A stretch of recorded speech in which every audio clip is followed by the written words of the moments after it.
کسی مسلمان کے لیے 6 کلمے یاد کرنا کتنا ضروری ہے؟ یہ تاکہ اس کو دین کی خبر ہو. ویسے تو تمام حضرات کا بنیادی عقیدہ ہے کہ اچھی اور بری تقدیر اللہ کی طرف سے وغیرہ، لیکن یہ کہ کلمہ شہادت، کلمہ طیبہ، یہ اس کے لیے ضروری ہے جو ایمان لانے کا باعث. مثلا مشکاہ شریف میں سب سے پہلی حدیث یہی ہے کہ حضرت جبریل امی ایک عام انسانی صورت میں آن کر کے وہ حضور علیہ السلام سے گھٹنے لگا کر بیٹھ گئے اور حضور سے پوچھا، یا رسول اللہ صلی اللہ علیہ وسلم، سلام کرنے کے بعد ایمان کیا؟ ہم نے کہا ایمان یہ ہے کہ تو اللہ تبارک و تعالی اور اس کے رسول پر ایمان لائے.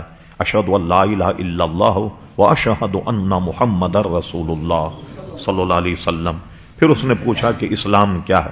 پھر آپ نے اسلام کی تفصیل بتائی کہ کلمہ پڑھنے کے بعد میں نماز، روزہ، حج اور زکوٰۃ، یہ ساری چیزیں پوچھ کر جب وہ شخص چلا گیا تو صحابہ نے پوچھا یہ کون آدمی تھا؟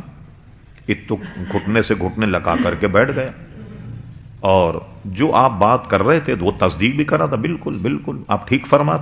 بڑا عجیب آدمی تھا. جب وہ چلا گیا تو حضور نے فرمایا یہ جبریل علیہ السلام تھے جو تمہیں تمہارا دین سکھانے کے لیے آئے.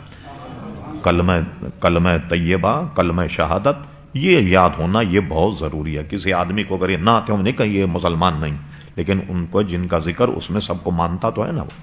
اور اس کے بعد کلمہ طیبہ کے آخر میں صلی اللہ علیہ وسلم پڑھنے سے بعض لوگ منع کرتے ہیں.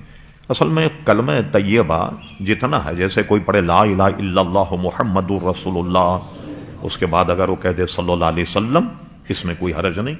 پوری حدیث کی کتابیں بھری ہوئی ہیں کہ جب راوی حدیث بیان کرتا قال النبی صلی اللہ علیہ وسلم، جب بھی نام لیتا تو حضور علیہ الصلوۃ والسلام پر درود شریف پڑھتا. اور مشکاہ شریف کتاب الصلاۃ درود شریف کے باب میں یہ حدیث ہے کہ کل قیامت میں سب سے زیادہ میرے قریب وہ ہوگا جو مجھ پر سب سے زیادہ درود شریف پڑھنے والا.